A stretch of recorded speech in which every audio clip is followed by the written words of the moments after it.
जातीय स्वेच्छाकृत रक्तदाता दिवस रे स्वेच्छाकृत रक्तदान शिविर अनुष्ठित। जातीय स्वेच्छाकृत रक्तदाता दिवस अवसर में जगतसिंहपुर आश्रम पाटना स्थित बिजू पट्टनायक जूनियर और डिग्री कॉलेज परिसर में स्वेच्छाकृत रक्तदान शिविर अनुष्ठित हो जाइए। एही शिविर को जगतसिंहपुर विधायक अमरेंद्र दास मुख्य अतिथि भाव जोगदे प्रथमे कॉलेज परिसर में थिबा महापुरुष मानक प्रतिमूर्ति में माल्यार्पण करबा परे रक्तदान शिविर को फीता काटे शुभारंभ करथिले। अन्य मानक मध्य बीजेपी जिला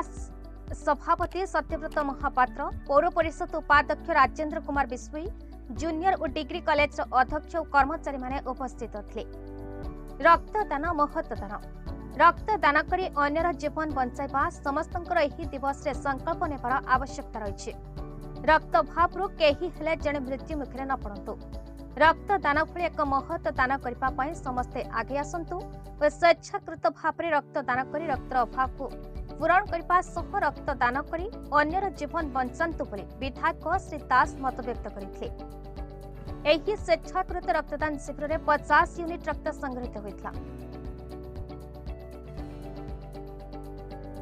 जातीय स्वेच्छाकृत रक्तदान शिविर सारा भारत वर्ष यशस्वी प्रधानमंत्री नरेंद्र भाई मोदी आह्वान रक्त अभाव जो भाई भौणी मैंने विभिन्न मेडिकल ट्रिटमेंट होती विशेषकर रक्तर आवश्यकता अनुसार रक्त भंडार रक्त ना तेणु यशस्वी प्रधानमंत्री नरेंद्र भाई मोदी आह्वान क्रमे सारा भारत वर्ष आज स्वेच्छाकृत रक्तदान शिविर अनुष्ठित हो भितर जगतसिंहपुर सदर महकुमा मेडिकल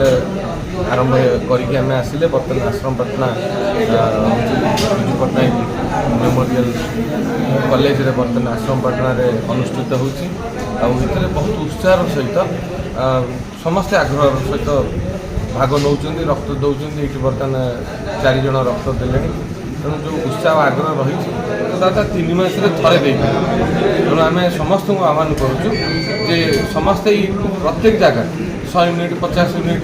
150 यूनिट 200 यूनिट यही भितर कलेक्शन करूँ जोटा कि आमर समस्त कम रक्तदान तो निश्चय महत्वपूर्ण आज मैंने जातीय रक्तदान दिवस हो आमने आमर खैरंग पंचायत आईपिगोड़ जोन खैरंग पंचायत रक्तदान शिविर अनुष्ठित करें आमर युवक भाई मैंने बहुत आग्रह सहित रक्तदान कर लक्ष्य रो समाज सेवा लोक मानकर सेवा आमर जेहेतु रक्तर बहुत अभाव रोचे तेणु आशा करुँच आज जातीय रक्तदान दिवस में अनेक भाई बंधु मैंने रक्त दौरान यह आमर समस्त जो रोगी मैंने रोचे ब्लड अभाव रोचे मृत्युवरण कर